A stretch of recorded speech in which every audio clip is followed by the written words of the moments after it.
Icon star Allu Arjun కుటుంబంతో కలిసి సంక్రాంతి పండుగను జరుపుకున్నారు. భార్య స్నేహారెడ్డి, కొడుకు అయాన్, కూతురు అర్హతో కలిసి సంక్రాంతి వేడుకలు జరుపుకున్నారు. అల్లు అర్జున్ వైట్ కలర్ కుర్తా పైజామా ధరించి ట్రెడిషనల్ లుక్లో కనిపించారు. కుటుంబంతో కలిసి ఫోటోలు దిగారు. ఈ ఫోటోలో అయాన్ కిస్ చేస్తున్నట్టుగా ఫేస్ పెట్టాడు. ఇక ఈ ఫోటోలను ఇన్స్టాగ్రామ్లో షేర్ చేశారు స్నేహారెడ్డి. హ్యాపీ సంక్రాంతి అంటూ క్యాప్షన్తో శుభాకాంక్షలు తెలిపారు. అల్లు అర్జున్ ఫ్యామిలీ సంక్రాంతి సెలబ్రేషన్ ఫోటోలు చూసి అభిమానులు సంతోషిస్తున్నారు. ఈ ఫోటోలకు లైకులు, కామెంట్లు భారీగా వస్తున్నాయి. ఇక సుకుమార్ దర్శకత్వంలో అల్లు అర్జున్ హీరోగా చేసిన పుష్ప 2 డిసెంబర్ 5న విడుదలై పెద్ద విజయం సాధించింది. ఇక పుష్ప 2 ప్రీమియర్ సందర్భంగా సంధ్య థియేటర్ వద్ద తొక్కిసలాట ఘటనలో ఓ మహిళ మృతి చెందగా ఆమె కొడుకు గాయపడ్డారు.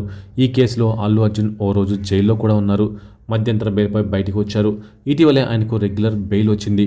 చికిత్స పొందుతున్న శ్రీతేజ్ను ఆయన ఇటీవలే కలిసి పరామర్శించారు.